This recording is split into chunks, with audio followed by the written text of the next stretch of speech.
Yo, pass me the light. Yeah. Hello, world, and welcome to a new episode of The Cypher. I am your host, Colin Mill. Of course, I'm with my co-host as usual. Guys, introduce yourselves. Yo, it's K after death. How y'all doing? It's French. Hey, it's your girl Harley. And today we got a special guest in here. What's up? It's B with Swag. How you guys doing today? So, guys, we on a whole nother high today. We're not smoking nothing different but weed. We're on a high because we just shot our latest short film, Unlocked Doors. And ooh, it's looking good. We just saw a rough draft. We didn't even get that far. Only 6 minutes that we saw. 6 minutes and 21 seconds. 6 minutes and 21 very useful seconds. Killing me. Oh man! I can tell you. Let me tell you guys something. When I say I was very nervous about this project, because this project is almost a spur of the moment thing. A lot of this thing, the beginning of this year, we started preparing to shoot a romantic comedy called Idiot Boyfriend, and I'm sure we brought it up a couple times, and because locations, budgets, this that the project slowed down. So I was like, all right, we got to keep filming, keep coming up with things, so we can build our brand, build our audience, and get used to the act of moving and filming. So we shot some skits. We had the Drake skit we did before. Yes. Which was really fun. That was really good. That was really funny, man. So now we're like, all right, now we got to get back to coming up with something original. Now, originally, I had a different movie in mind where, I'm not going to say the whole plot, but it really originally involved a real estate agent and a home invader. Now, the girl dropped out right before, so I changed it from real estate agent to a guy babysitting the studio.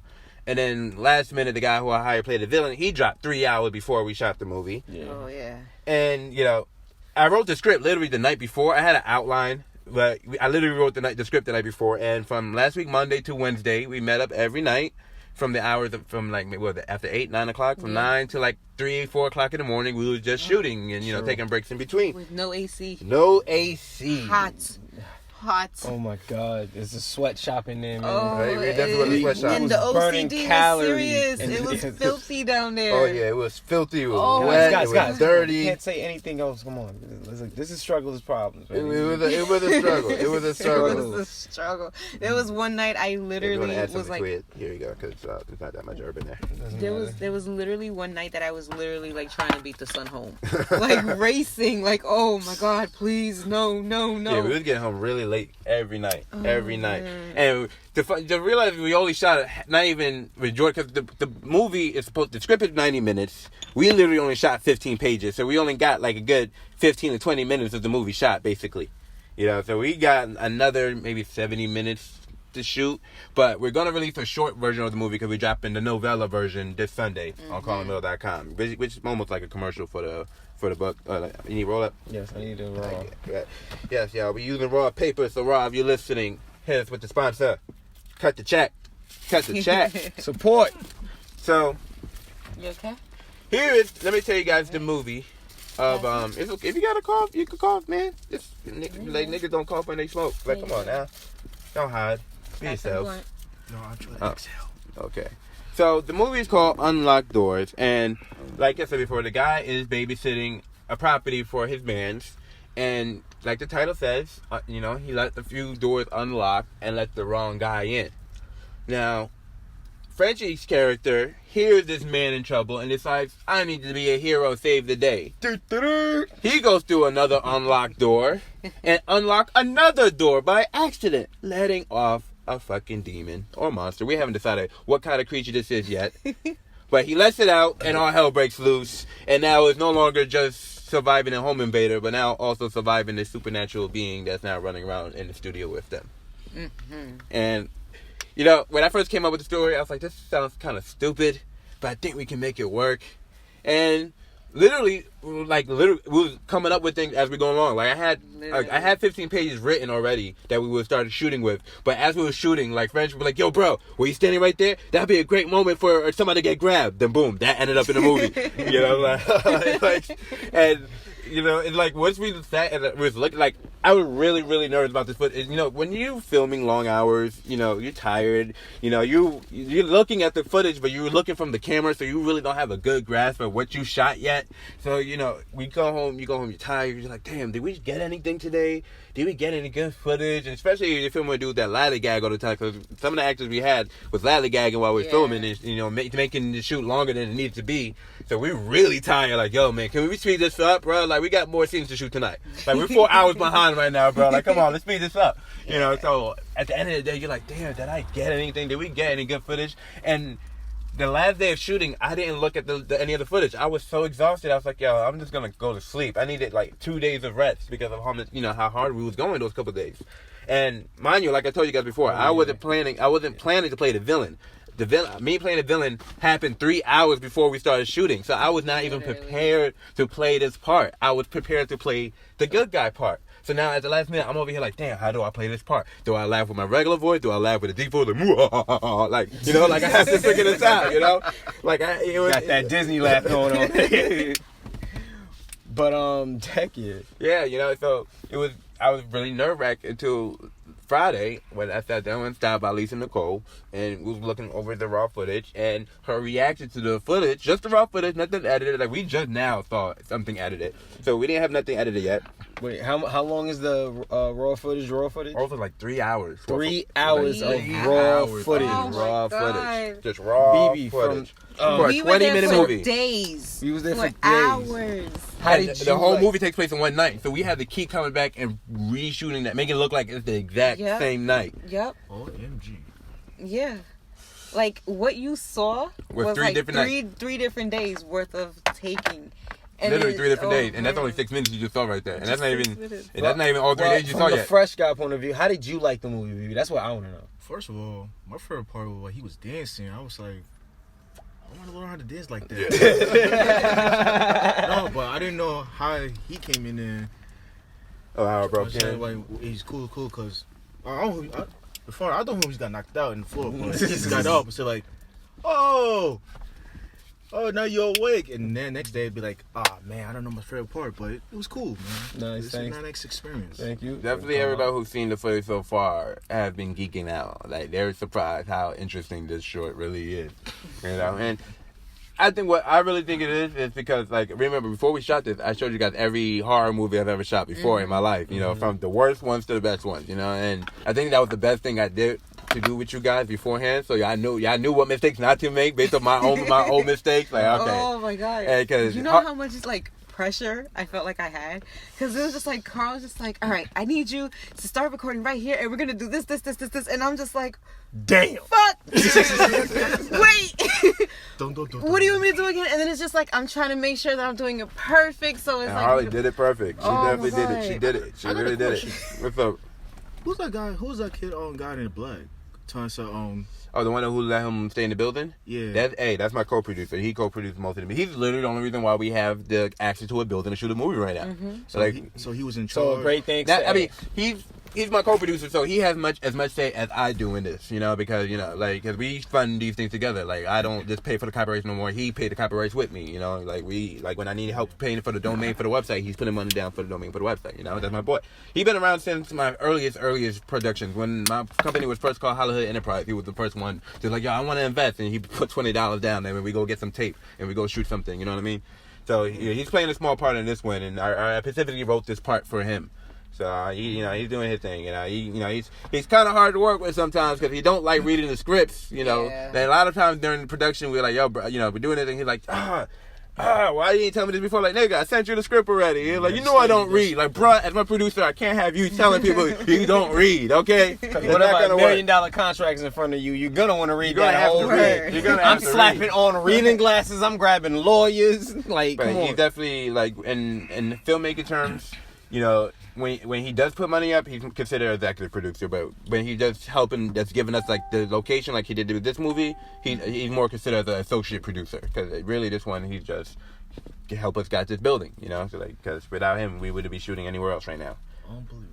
Yeah, you know, and it's crazy because I wrote a couple of different scripts that take place in one location. Like I have one movie that takes place right here in Rochdale, but the issue with that movie is, you know, we're shooting in Rochdale. You know what I mean? So like we gotta be real careful. Shooting, and you know, because it's not the good old days. Like back in the day when I was 16, I was able to, film bank robberies and survive, But it's not 2006 anymore. It's a different world now. So not babies anymore. Right? And the last thing I want to do is get a whole bunch of dudes shot trying to shoot a movie.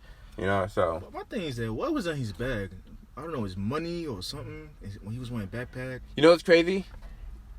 And when I originally wrote the script, there was nothing in the bag that was significant. But because of that shot, now I have to make something significant of that book bag. You know what I mean? Yeah, that's a fact. Because the way that shot details. Is, right?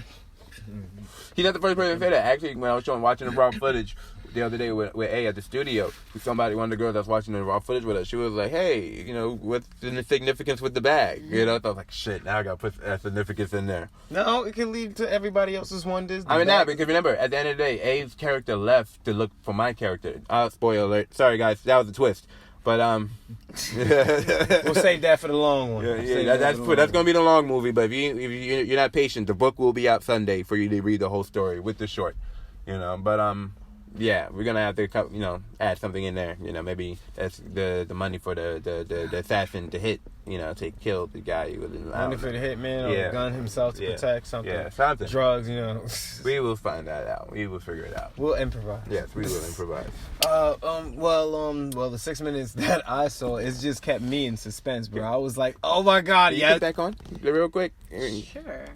So we can tell you guys a little bit more about what we shot, because honestly, all of us are amazed in this car. We're very amazed. Like we're looking at ourselves like, oh, we created some magic. We're holy shit. Yeah. I heard the scare scenes was it funny to Annie? Anna thought the moment where you're in the dark. Oops, I'm sorry. I was trying to figure out how to put the volume down. I have my iPhone user. My She got a Samsung. Wait, that's a Samsung. S9. Yeah. You're two different worlds right here. Yes.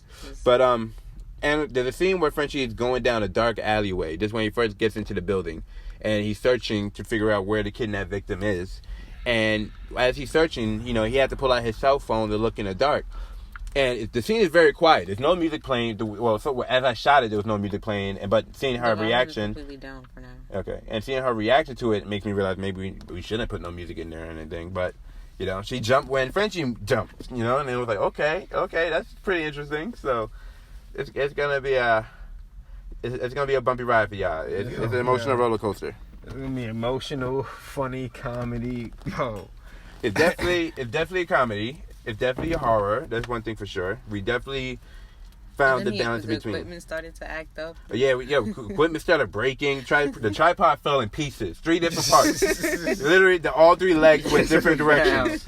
Like there was nothing left but the camera by the time I was done shooting this movie. Frenchie had to carry me at one point. Oh yeah, because she was walking around in sandals, and where the area was where we wanted to shoot the monster, it goes down to a basement, and when it rains, the water overflows the areas, and the floor is filthy in there. It's like haven't been cleaned in years, so the floor is mucky, it's slimy, like it's just disgusting.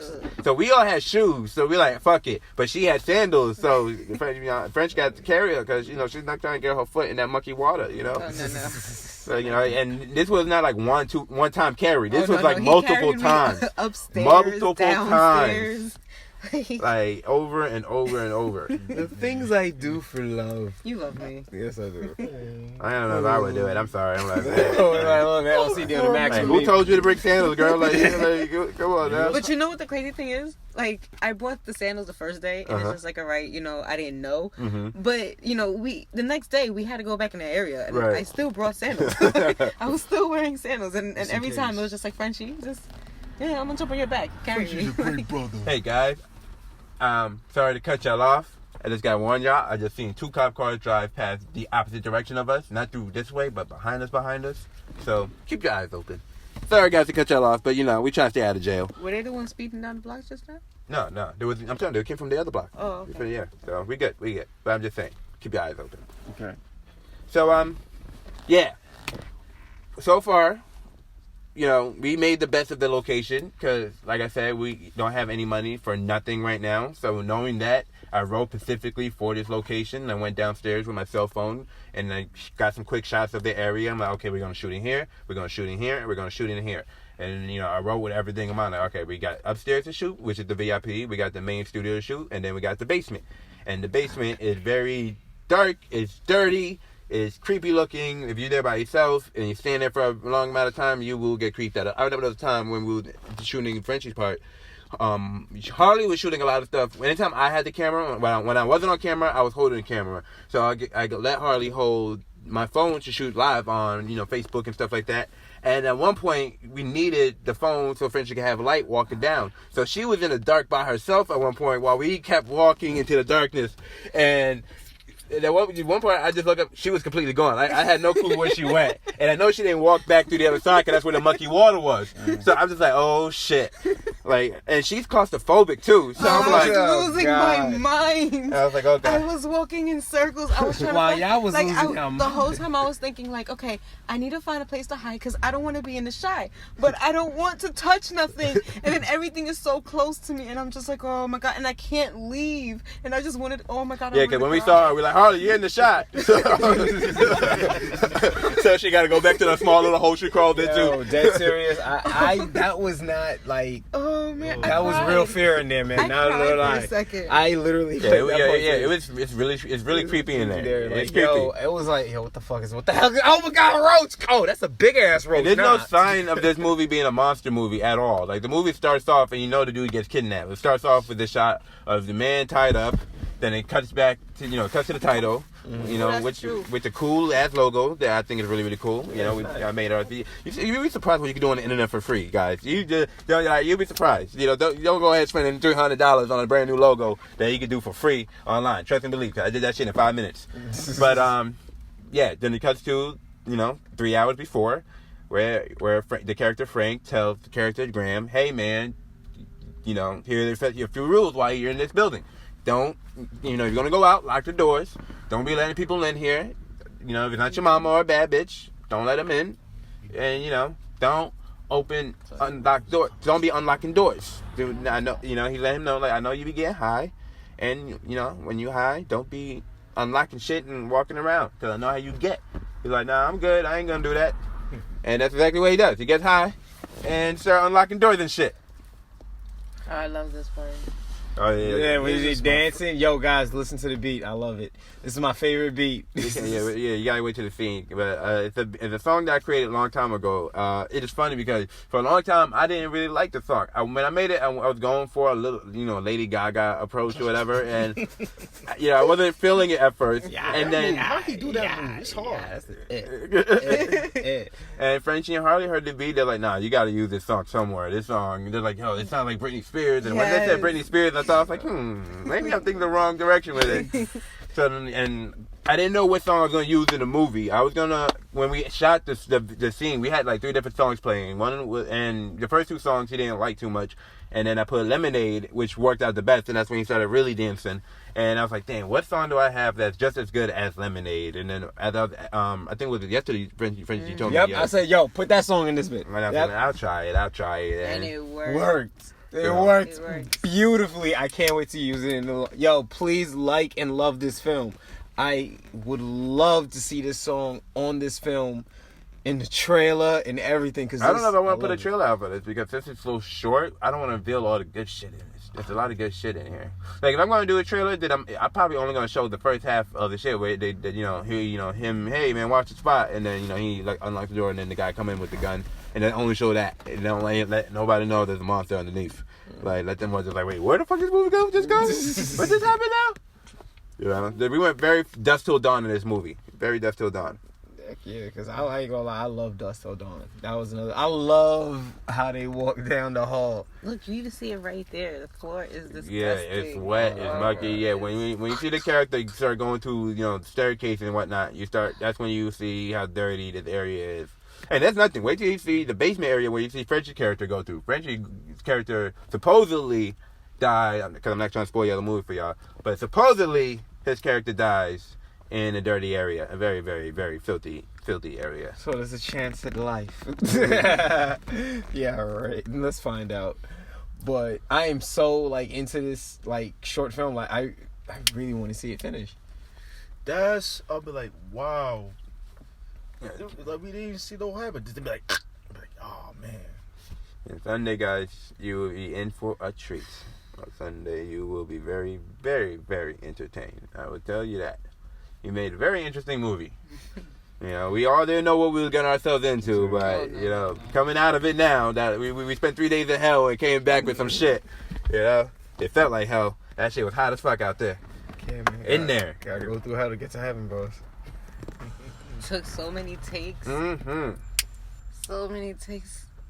And the reason why it took so many days, because, you know, you gotta get different angles when you shoot these things. And so every time somebody messed up, Yo, don't give out your secrets. it's not, I don't... I'm playing. It's not secret. One, because the guy who taught me has this information outside already. The guy who taught me this stuff was Robert Rodriguez, the guy who made Spy Kids, Desperado, Dust Till Dawn.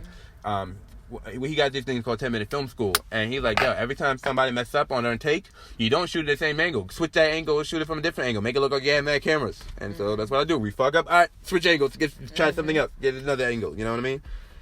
That, and, you know, sometimes while we were shooting, I thought of something better. You know, like, in the first, the way we originally shot it, you know, the camera was on a tripod in the first take. And after shooting that version like 3, 4, or 5 times, I was like, yo, let's move the camera towards the guy when he walks in. And that worked out a lot better, you know? Like, we have a lot of angles. When you watch the film, you're going to think we had mad cameras. We shot with only one camera. We shot it until that shit got really, really hot. Cause these they got a point that I knew the lines by heart. I started reciting it with them right behind the camera. Like, yeah, you got this. You got it. All right, I'm very proud of this. This is a really good shot right here when he pointed with the gun. Hey, that bitch back. Oh, God. Oh, man. We got physical with this one, guys. We got really physical, and it hurt. It hurt. Them staircase ain't soft at all. Yeah, but, you know. We did what we did. Spine break work.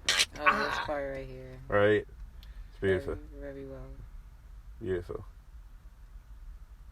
Perfect. That was the film god right there. Yo, filmmakers talk about the film gods when they're rewatching, when people making films. I totally believe it now. I totally believe it. Because there's this one shot we have as a point of view shot, which was Harley's idea, because I wasn't even thinking about this shot. We was waiting for the main actor to show up, and he wasn't there yet. And I was just trying to get different angles from my scene. I was like, yo, let's try to just get some different shots. And she's like, yo, let's do a point of view from where he's sitting. So I'm like, all right, cool, let's do it. And you know, we're shooting on DSLR, and I had it on autofocus, so, you know, anytime the camera defocus, it will focus on itself again. And while she was in the point of view shot, you know, she nodded her head the same way he was, and the camera just gets out of focus and back in focus on its own. And it looks like someone coming in and out of consciousness. And I'm sitting here like, yo, the film gods are real, man. The film gods are real. Like, how do they know to do this right now? Yes. So you guys, I got you guys. You don't need to do this in editing. I was very proud of that shot. Very proud of it. Really, really good. Like, And because of that shot, because originally the movie wasn't going to open with the kid tied up, but because her shot was so good, I was like, nah, this shot needs to be by itself. It doesn't need to be cut in anything. It needs to open this way. So the other shot needs to go in the opening of the movie. Just so we can keep that shot. That is my proud moment, guys. That's my proud moment. Right. We get right. A couple years from now, we're gonna be watching the Oscars. She's gonna get a fucking an Academy Award for Best Cinematography. Watch. Like, holy shit! Look how far we came, y'all. Like, holy shit! Be clapping with my Captain Morgan to the side, like, yeah, baby, go woo! Like, holy shit! Who would have thought? From a little monster movie, all right? Well, we're really excited about this. We're really, really super excited. After this, I'm gonna go edit some more. Oh, I forgot my popcorn. I'm telling you, I can't wait. I know what's gonna happen, and it's like I sat there and seen it from the camera, but it's like you said, it's completely different actually seeing it on a screen. Right, when you see the stories start like, unfolding together, it's like, God. oh, this is what we were shooting on. That's what it was. Like, oh, that's why we got this shot of. Exactly. There you go. I understand now. I didn't know it was her voice. I thought it was somebody else, but now I saw. Now it's like she looked exactly familiar. I'm like, oh, that's her. Well, you're not gonna hear her say action when the actual cut. In the movie, be like, yes. Yeah, Frenchie's big scene is coming up. Frenchie's big scene is coming up. Frenchie is Captain soon. Saberho in this movie. He's trying to be the hero and then make things worse. He tries to be the hero and make things worse. There's a lesson in that, people. There's a lesson in that. Like the Magic King Kong, but then when the move, the lady tried to say like, "Come King Kong," and the shot would be like, "Oh, I passed away." Oh my God!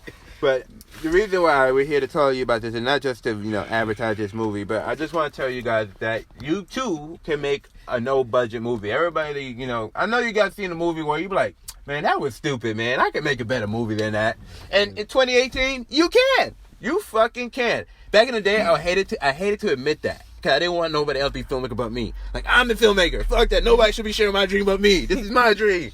But as, you know, I see what YouTube became and everybody's vlogging. Now, I just hope everybody decides to make at least one movie in their life. Yo, just try it. Try to make a movie. Whatever you want to make, you know? It doesn't matter what it is. You want to make a monster movie, make a monster movie. You want to make a drama, make a drama. Whatever your heart tells you to make it. You know, I have over 800 ideas. Literally, actually, the exact number now is 890 ideas. So I'm going to shoot every single one of these shit. So be prepared for randomness shit. Oh, like, some God. filmmakers only got one story to tell. Like, oh, I just want to tell a story from, like, a lesbian point of view. And, okay, cool. You want to tell your lesbian drama? Tell your lesbian drama, you know? Me, I have a lot of stories to tell. So you may get a good hood drama about, you know, how hard it is to struggle to be broke and shit. And then you might have a fucking monster movie, okay? So you might get a Sharknado here and there, all right? So, like, you know, my heart tells me to tell different stories. But I'm here to say, you guys can do it too. It don't matter what it is. It can be as stupid as literally as niggas being stuck in the building and dying one by one. That's literally what I've been shooting all my life. Like I showed these guys the other day. My first movie was literally me, my brother, and a couple guys, and slowly one by one niggas got killed. Yep. That's it. To this day, here we are. Yep. I'm still shooting that exact same story.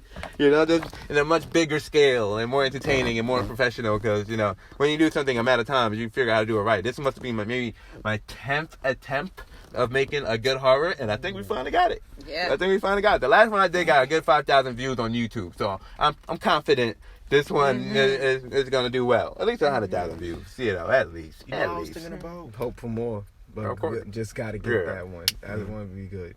You know what I was thinking about? What's up? Like, Oh shit, I'm on fire. Thank you. Dude. Frenchie just saved my life.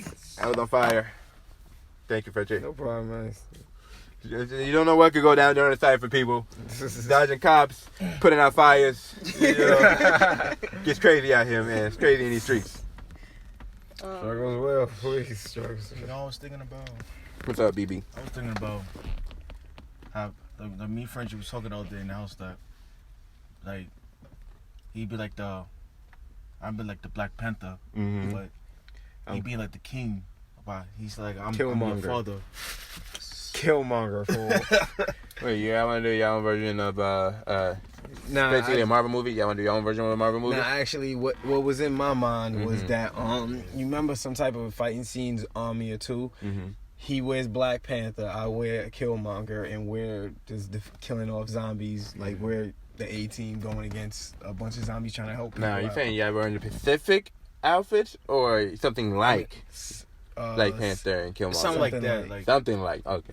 Like instead of them going against each other, they're working together, but they still bump heads. Right. Like, you know, like Hey, I want to see how they got the outfit from. I want to be like, let me try that out. But I know it's a lot of work to get the outfit.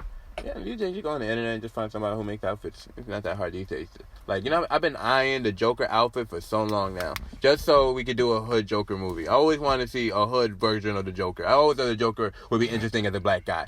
Like, how would and that's actually the inspiration for the character we have in this movie. I would love. That's actually the inspiration for the Jackson character in Unlocked Doors. 'Cause I was like, I want to see a black gangster who's not so aggressive. He's just very calm and loose and just, you know, got a weird sense of humor and just laughing all the goddamn time.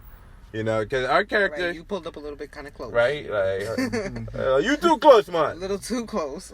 But, yeah, we didn't get to see it, BB, but the character, you know, he really has a full conversation with this tied up man as if this man can actually speak back to him. Like, yeah, man, what do you think will happen next? Tell me, come on, yes, tell me what happens next. You know, fucking fun. yeah.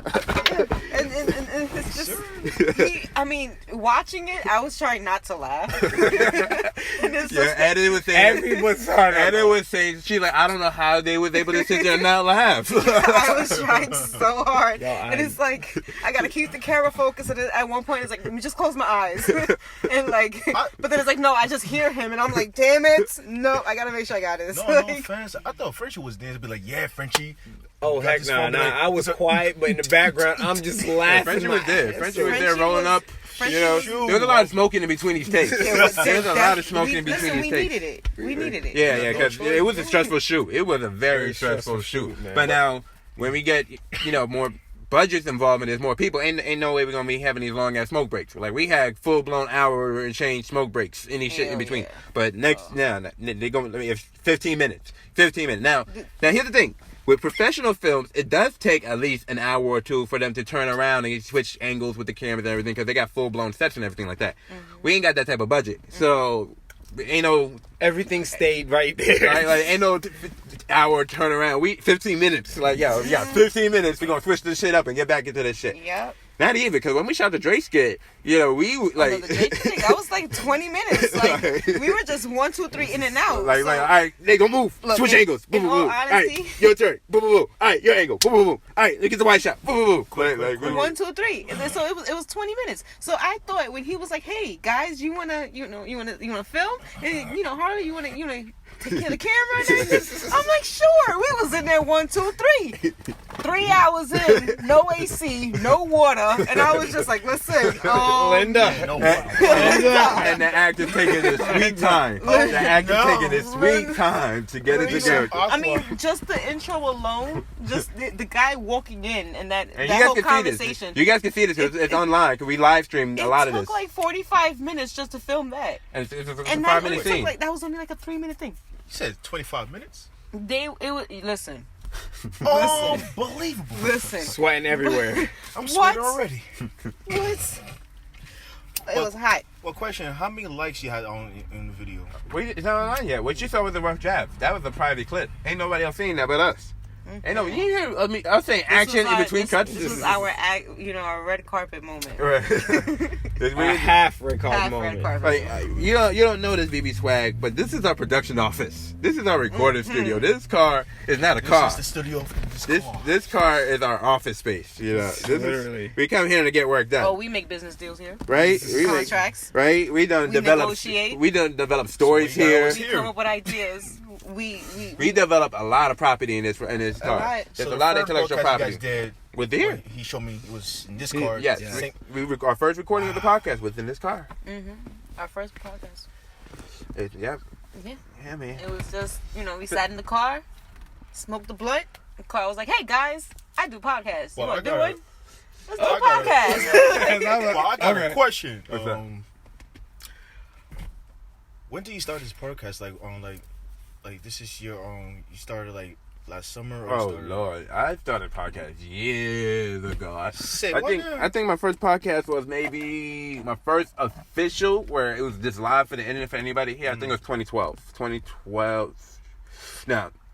2014. I should say 2014. I started recording. My first recordings was like maybe around 2009, but that was only for people I knew. I would email it to my friends, stuff like that. But it was 2014. Yeah, 2014 when I first created CallingMo.com, and I had an actual place to tell people, yo, you can hear my podcast here. So yeah, since 2014, I've been recording podcasts, but it slowed down for a little bit because I was looking for a place for the podcast to air. Because before I just had the link on my website and you could just hear it on my website, and then I found different things like Podbean, but Podbean was charging me like $3 a month to have it hosted on iTunes and stuff like that. And then, I was like, okay, I don't know about how that's gonna work. So how you feel making your own video? Videos, I've been doing videos since. When you was a kid? Oh, that's a long break. Right? Like, I always try to 13, 15. I'm trying to remember the exact year. Like, I must have been at least 11, I think, when I first started making videos. 11, yeah. Because originally, I was 10 when I first started writing. In the 3rd grade, I knew I wanted to write. I was like, because when you were a kid, they always say like, what do you want to be when you grow up? And my ads don't when you're a kid, you don't know what the fuck. My mom said, be a doctor. So as a kid, I'm like, I want to be a doctor. And I saw ER, watch a nigga bleed and throw up all over fucking George Clooney. I was like, nope, ain't about that shit. I ain't doing that. Yep. So you ain't about this life. so I thought about being a lawyer. And then my mom was like, nah, the mob's gonna kill you if you be a lawyer. So I'm like, all right, ain't gonna be a lawyer, especially because we were coming from South Ozone Park, Gotti area. I knew about the mob, so I'm like, you know what? All right, not gonna be a lawyer, So I thought about being a psychiatrist, and my mom was like, no. I think I watched the movie What About Bob, and you ever seen that movie with Bill Murray? Basically, it's about a psychiatrist whose client won't leave him alone until he go crazy. And I was like, and I asked my mom, it's like, hey, Ma, don't people listen to crazy people all day and they'll become crazy themselves? And she's like, yeah, psychiatrists do have their own psychiatrists. I was like, nope, no reason for me to sit there and get crazy. I got my own crazy thoughts. I don't need this. I don't need this. Crazy only knows. And, you know, as a kid, I used to love going to those scholastic book fairs. Some shit used to drive me crazy. Like, oh shit, them shit's not just the ones where they send you the, you know, the catalog and you have to pick the catalog. The ones where they literally fill up the library and have like the books and all displayed, all fancy and shit. That's you buy the books for like $125. Right? So, I'll take that. I miss those days. Shoot. Every time I go to the bookstore, I try to relive those moments. It's not the same. It's not the same. You know, every once in a while, kind of, you find a good book. But, you know, one day, I just remember I just kept reading Goosebumps and Captain Underpants. And then I was like, I'm going to write my own Captain Underpants. And I had this spiral notebook, and I filled that shit up with my own, you know, chapters and everything of my own Captain Underpants shit. And I was like, Mom, I'm going to be a writer. She's like, writers don't make no money. I was like, shit. I was like, damn. He was 11 years old. Yeah, at this point I'm 10. At this point I'm 10. At this point I'm 10. I'm still like, well, just want to write. I just know what to write. And my mom just told me, you know, writers don't make no money. So I'm just like, how am I gonna write and find a way to make money? I gotta find this shit out. He was on the broadcast. Me and friends were still playing Rosedale Jets football. It's cool.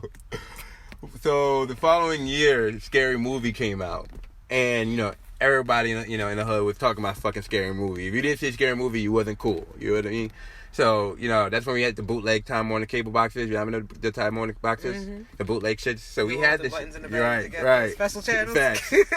So the movie was playing while my mom wasn't around. I recorded the movie and waited for her to go to work so I could watch the tape, you know? And it was amazing me to find out Keenan Ivory Wayans, you know, made the movie of the black guys. So, you know, I would go back to school the other, you know, we were talking about my friends, like, yo, let's make our own Scary Movie. And I had this toy camera, and we was, you know, faking shooting a movie. You know what I mean? And the reason why I had the toy camera, because my mom always had cameras. You know, every time we had like a family event, you know, there was, you know, she had the cameras, and I'm like, let me hold it. And these are these old big ass fucking cameras. These were huge cameras back then. So I'm like, Mom, let me hold it. She's like, you're too small. I'm like, let me get it. And I get it. You see me wobbling, trying to get a shot of people dancing and everything like that. So when I was shooting with my friends, I'm like, yo, I did this before, you know, with the family shit. So I'm like, oh, I gotta shoot a movie when I get home.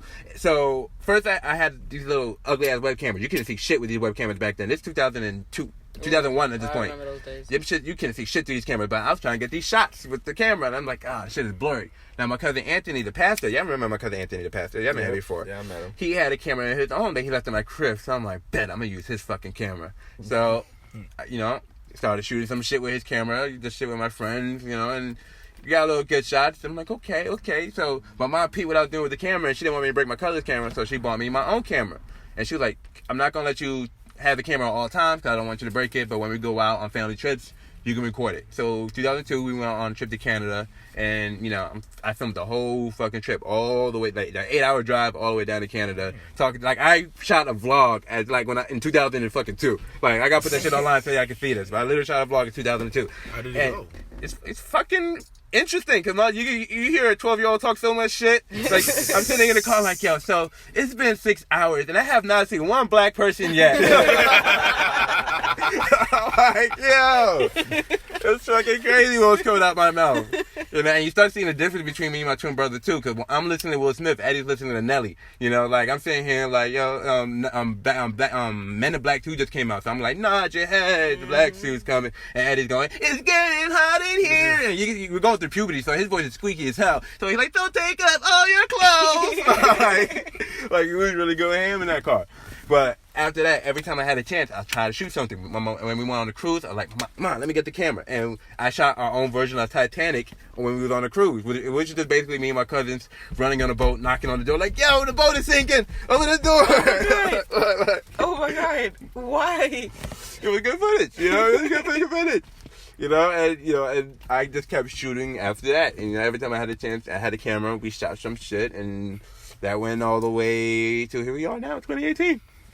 But I think I realized I could make money at it when I was high school, 15. Yeah, 15. I was 15 when I realized I could make money from it. Because at 14, I was selling bootlegs. You know, I don't know if that's against the law to say, but fuck it, that's what I did. I was selling, do it.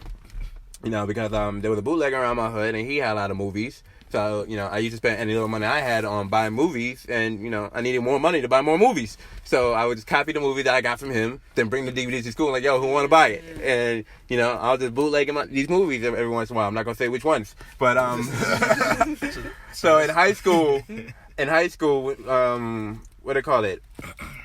I remember the exact movie. Is when Get Rich or Die Trying come out, right? So and I got the movie before it dropped. So I didn't sell it. I was planning to sell it. I'm hyped. Like, yeah, I'm gonna go sell this. Medea go to jail to play. I'm about to come up, right? Mm-hmm.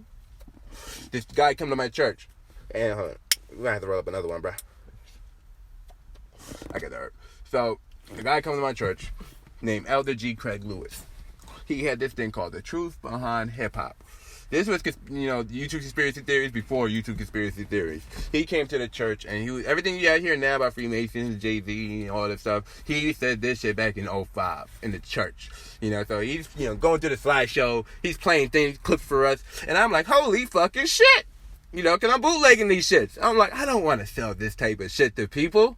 Fuck. That's how I know I can't be a drug dealer, because I got too much of a moral code. Like, I can't do this. So I'm sitting around like, what the fuck do I sell now? Mind you, I've been shooting movies this whole time. So one day I was like, fuck it, I'm just gonna burn the shit I've been shooting this whole time. Sell that shit. People started paying $5 for that, and I started just selling the DVDs everywhere in my school, and people were buying it. And I'm like,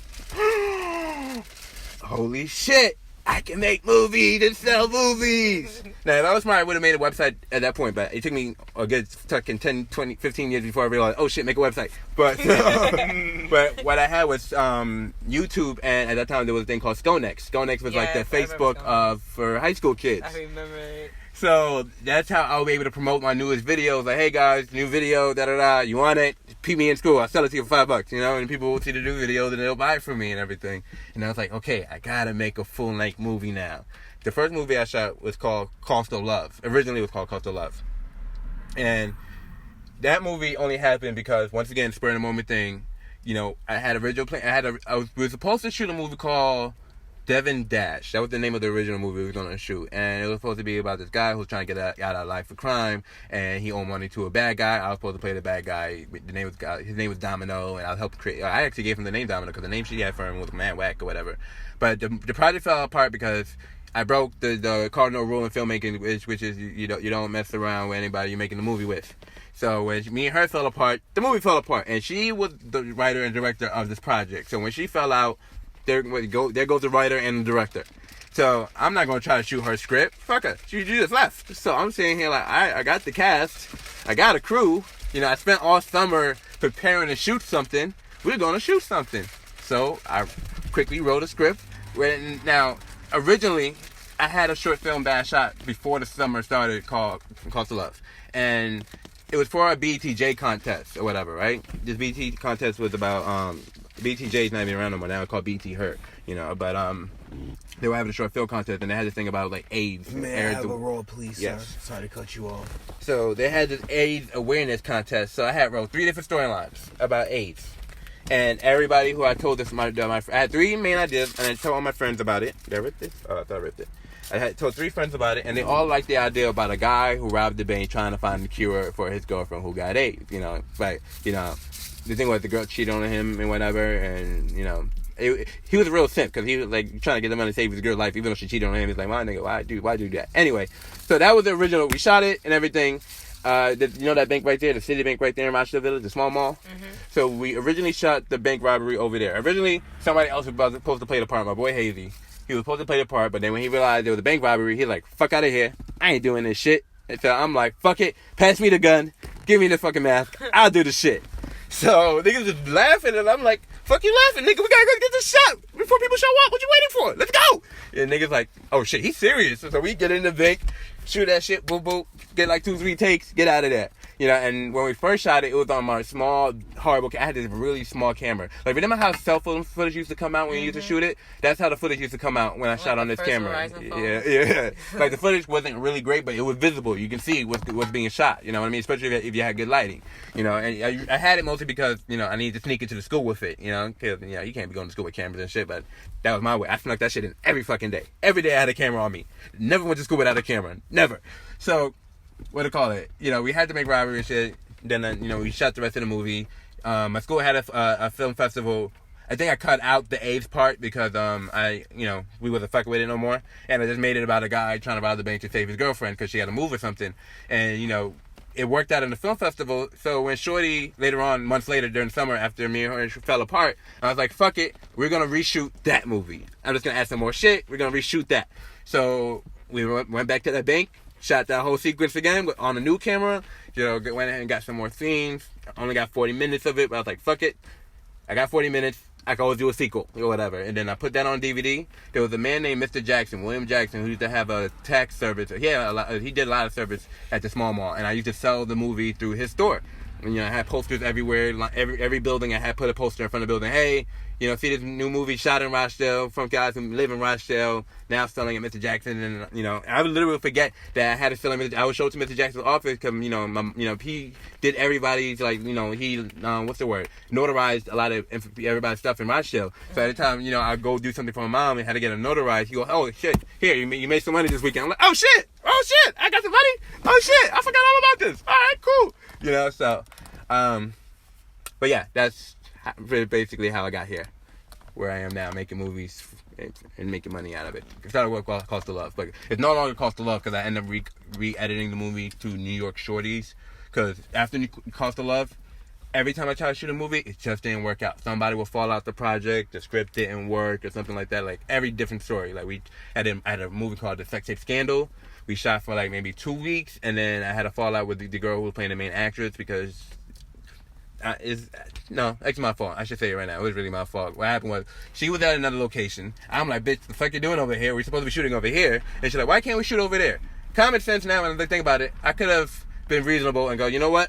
I could make that scene work over there. But no, I was in heated moment. I'm 17 years old. 17, you don't know much of shit. So I cussed the bitch out. What do you need, weed? Yep. What did I do with my weed? Here. Yeah, I do. Here we go. What you do? If you can say something, let me know. But she got tight, left the project. Sex Tape Scandal now uncompleted. Tried to shoot another, and I shot a couple of shorts in between, a couple of skits, little sketch comedy. We had I was trying to start a series called Behind Closed Doors. That was gonna be my trap in the closet without the music. Who is this man? Oh, he man. Yeah. One of the cautionary things about recording a podcast in a car, you're gonna see a whole bunch of strangers walking by every once in a while. So you guys want to keep us safe and put us in the studio, support me right now on patreon.com/CarlaMill. Help us find a studio space for us to be safe. But more comfortable. Yeah. So this thing was called Behind Closed Doors. It was a crazy ass drama. It was crazy. I can't. Eddie was fucking my girl, but me and him wasn't brothers in this intimate movie. But, yeah. So I was a cop, and I came in the crib and she was telling me she didn't. No, I'm bugging. He wasn't fucking her yet. It was like I said, it was our version of Trap in the Closet, and we didn't go past one episode because it just didn't work. And every time after that, I tried to shoot something, it didn't work. After that, I think I tried to shoot something called Underage Hustle, where it's about like underage teenagers, getting their hands on alcohol and selling it to other underage teenagers, Didn't complete that one. We shot a lot though. We shot a fucking lot. Mostly because of Superbad. Superbad influenced the shit out of that movie. Baby's Mama Drama. That was another movie I tried to shoot about a guy who accidentally got a one-night stand pregnant, and she's fucking psycho. Like imagine Cardi B and Tiffany Haddish as somebody's baby mama as one. Just imagine them together as one. And this girl's crazy. Like she punched your ex-girlfriend in the face. Pepper spray your mama. Like that type crazy. I love it. Yeah, I plan on shooting it. We might have to try to pitch that to Tiffany. Tiffany, if you're interested, go on my website at CarlaMill.com. There's clips up there right now. Just click on Baby Mama Drama. You can see exactly what we're trying to shoot. Anyway, so Baby Mama Drama didn't work out. I wrote a romance drama called Dilemma. That one didn't work out. And, that kept going on for 8 years. For 8 years, I'll start a project, it didn't work. Like, I'll meet somebody, he's like, yeah, let's work on a movie together, and then, they will fall out and everything like that. And a lot of people came in and tried to throw some money in the project and ain't stick around, or didn't throw money. Like, when it came down to put some money down, they disappeared, or something like that. So, for 8 years, I'm just shooting mad stuff. And then at 2016? Yeah, 2016. No, I'm bugging. At 2014. I decided, you know what I'm going to do? just gonna edit everything I got. Just edit all the stuff I've ever shot and put it together as one movie. So I edit one draft.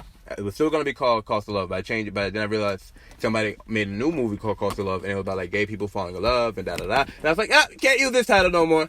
So I think I called it War Cost at this point, because I was still trying to keep that cost in there. And then, you know, after that, I'm like, nah, I gotta find a better title. And then, you know, I just kept it at the working title, which was New York Shorties. And then, you know, the original movie was about a guy who robbed the bank to save his girlfriend. That was the whole plot of the original movie. That ended up becoming the second plot of the movie once I edited everything I shot for the last... At that point, it was 6 years, but then I spent the next 2 years shooting more shit to connect all the shit together. Because, you know, there was, you know, because the shit don't make no sense. I edited mad different movies together, you know, so I had to shoot stuff in between to make it make sense. Like, okay, this ABC equals EFG and everything like that, you know what I mean? So, spent the 2 years just shooting extra stuff. You know, I went to DR, shot some stuff in DR. I shot some more stuff with more people. You know, I found every footage I shot for everything. You know, from Baby's Mama Drama to movies. The other movie I shot to shoot called Too Deep. That was supposed to be like an undercover cop movie. And you know, Eddie's character was an undercover cop, and I was supposed to, you know, I'm trying to figure out if he's an undercover cop. Took that whole cop shit out, switched that whole storyline, threw it in there. Had a gangster movie called Hoodfellas. Took the whole plot out, threw that shit in there. I just took everything I ever shot, and that shit ended up being like 2 fucking hours. 2-hour movie called New York Shorties. So I edited a trailer, you know, added some sound effects and everything, and niggas lost their mind. Like, niggas who been seeing these movies for the last 6 years saw that trailer like, whoa, that's what you did to the movie? Holy shit, when is that shit gonna drop? So the pressure was on, like, holy shit, I gotta make a good movie out of this shit. You know, because, you know, the trailer was so fucking good. So, I think it was November 2016. When was the election? November 2016, right? Mm-hmm. So, November 2016 was like the week after the election. I posted up the movie, and, you know, I'm sitting on Instagram, and I'm getting mad tagged. And a whole bunch of people watching fucking New York Shorties, watching the whole 2-hour movie, watching it on YouTube, all tagging, like, yo, this movie crazy, this shit's crazy, da da da da. You know, and it worked. So now we're gonna be working on our second full-length feature, which will be the adaptation of this movie, Unlocked Doors. Mm-hmm. Unlocked Doors. Thank God I'm not gonna have to take 8 years to shoot this one. This one is gonna be just one. We're trying to shoot this in a fucking week. You know, it's possible. A lot of people do it. Tyler Perry shot that Acrimony movie in 8 days. Yeah. 8 days. Yeah. Yeah. But yeah, it's gonna be an interesting ride. We're having a good time. You know, it's hard work, but you know when you see the footage, it's like, oh man, that was worth it. Suspense is still killing me. Like it was hell putting it together, but it's like, damn, we gotta go back and get the rest now. And the crazy thing is, we're not even done putting it together. Right, you only saw 6 minutes. I didn't even get to see the rest of the movie yet. It's. And I'm the one editing it. That's the messed up part. You got right? yourself like I'm so excited to see the rest, and I'm like, oh wait, I gotta build the rest of it. Yeah. I gotta finish it. Like, I'm over here rushing to edit so I can watch it. Like, oh god, I want to see what happens next. Like, you know what happens, right? It's great, y'all. It's really, really good, and you know, it's a long time coming. You know, from being a third grader writing Goosebumps and freaking Captain Underpants to making our own little Goosebump Captain Underpants story. You know, it's very loony, it's very funny, it's very scary, and I'm very excited for it. So make sure y'all stay tuned on Sunday. I want to say Sunday morning, but worst case scenario, Sunday night. But I don't see that going to be a problem. That should be, yeah. I'm editing this thing tonight, so. You're too excited about it. Yeah. Too excited. Yeah. Like, well, I know we're going to be seeing it before Sunday. That I will tell you. Yeah. We're going to be watching this thing back to back to back. Pretty much forever. Like, I'm super excited. I'm super excited. But, you know, I just want to make sure I let you guys, you know, 'cause I know I was ranting, telling you my story of how I became a filmmaker, but it's literally that simple. If you see my story, I didn't go to film school. I tried to go to film school, tried to go to college for this shit. They wanted like $52,000, and my mom was like, "Oh, I'm not co-signing shit. You on your own with that one." Because my brother went to school and she was paying cash for that, and that didn't work out. You know, so she was like, "I'm not doing that shit twice. Fuck that. You figure out what you're gonna do." And you know, I'm not waiting to go to film school to fucking make a movie. Like, and I had friends that went to film school. I had one friend that went to New York Film Academy, and he taught me a few things about filmmaking, but thank God for the internet. Once I realized I could just go to this before I had a debit card. Once I learned I could go to Walgreens, get me an Amazon gift card, and buy my books on my own, I was going figure out what books to buy and looking up everything. Like, all right, what book do I need to get on directing? What book do I need on that? And then when I realized you could use those torrent sites for besides movies and music and get books too. Oh, even though I should say right now we do not condone piracy. Piracy is not good. Don't pirate people's shit. But that's what I did. I pirated a whole lot of people's shit. There was a lot of piracy in this conversation tonight. It's crazy. But, I got a lot of books on filmmaking. I sat there, I watched videos, tutorials, and I kept practicing. And one thing I learned from the guy who made that, Dust Till Dawn, Desperado, Spy Kids, he made sure he said, you guys can do it too. Like, one of the first videos I saw was on the Spy Kids 2 DVD, and he was like, hey guys, this is how you can make your own little home cool movies. And he would just been showing, like, first he showed his cool ass shit, like, hey guys, this is how you put visual effects in your shit. I'm like, and as a kid, I'm like, how the fuck am I gonna put that, Robert? How am I gonna do that? So he's like, all right, for the guys who can't do that yet, just do this. And he just showed like a simple, like he took some toy trucks and added sound effects to it. He's like, just do something simple as that. Put some sound effects in the video, and boom, you got yourself a little movie. So I grabbed my friends, grabbed a little tape recorder, played it because I didn't know how to edit on a computer yet. So I played the actual tape recorder as I was shooting the movie, and it was playing the Jaws theme, like and basically chasing my friends around and had the nigga, try to stab him, and then they realized, oh, fuck this nigga, and they beat up the guy and everything like that. And it was simple as that. So if you guys can do it too, you can shoot your own little bullshit ass movie. If I can do it, you can do it. And it's so much easier now.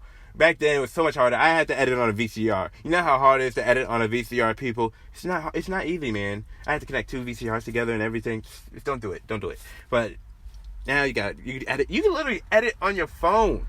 It's literally a different world now. You can literally shoot and edit a full movie right on your phone or on iPhones. I don't know what's going on in Samsung. I can't speak for y'all. No, yeah, we got that. Yeah, I got that. Yeah, I got that. We Gucci. But anybody today can pick up a camera and shoot a movie. Will it be a good movie? I don't know. Depends on your your skill level, if you practice. And audience. Yeah, it really depends on the audience, But that's the best thing about social media now. Mm-hmm. Everybody can focus on the specific niche, So if you're a biker and make a movie about a bike, guess what? You could just hit up all the bikers and say, hey, check this shit out. And niggas gonna like it. There's this myth going around. I don't know if it's true, but it's a myth. And niggas love spreading this myth. And I kind of like the myth, so I'm going to spread it around too. So there's a myth that there's a firefighter running around making movies about firefighters, and then he goes to firehouses and charge niggas to watch it at the firehouses, and that's how he makes his money, just making movies for firefighters, and he only shows the firefighters, and they pay to watch it. I think it's fucking genius. You know who does something like that? The guys who make the Christian movies, because all they do is make Christian films and then go to churches and say, hey, we're gonna have a screening at your church. Mm-hmm. Boom, your audience is ready right there. Like, yeah, they'll be here Sunday. Yep. After service, all right, gotcha. They'll promote the hell out of it. Mm-hmm. What? So all you got, guys, way, you gotta go downstairs, get some coffee, get some donuts, and there's a screening going. Yes, yes, you will be watching. $5, after service. You make sure you get that to St. Lucie. Right. So, just guys, shoot a movie. I don't care what it is. Grab your phone, grab some friends. Okay, go, hey guys, you want to make a movie? Write something that you can't shoot. Don't write something that you're gonna have a hard time shooting. Try to shoot a movie for $3. That's somebody told me that once, and I thought it's actually a good analogy. Try to not spend no money.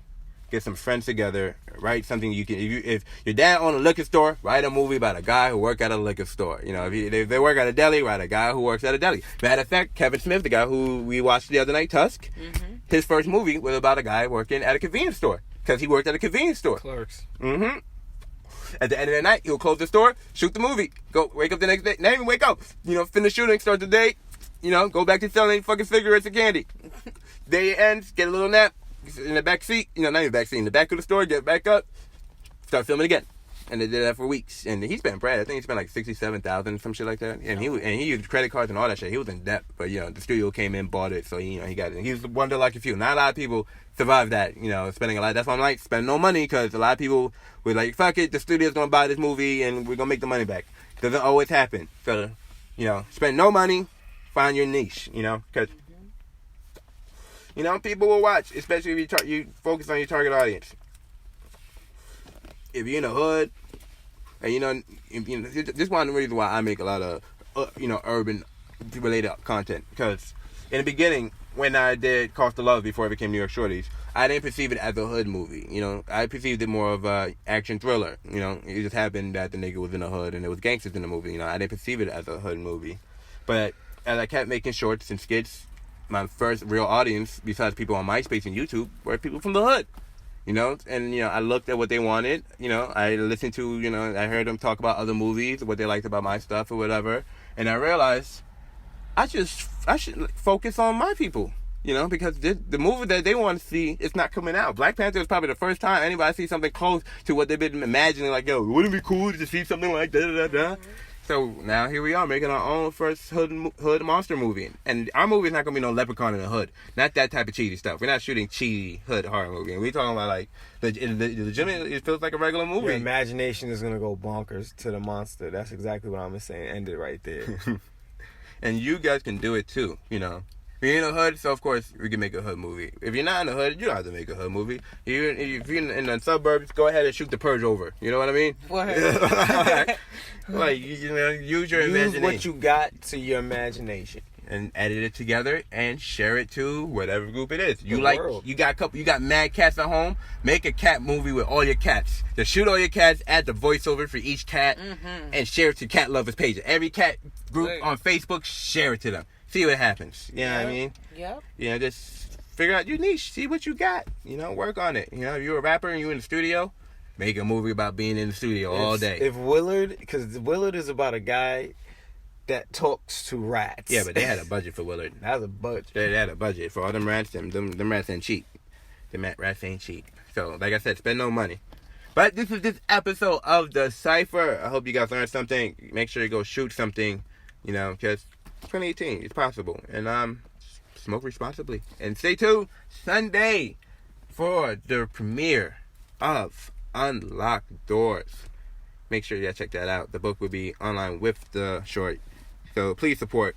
If you support by buying the book, support by the Patreon page, because that will allow us to actually make the actual full-length feature. Maybe get an actual space to record the show so we can stop being in the car, looking over our shoulders and shit.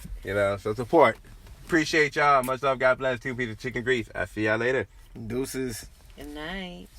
Ka-ching.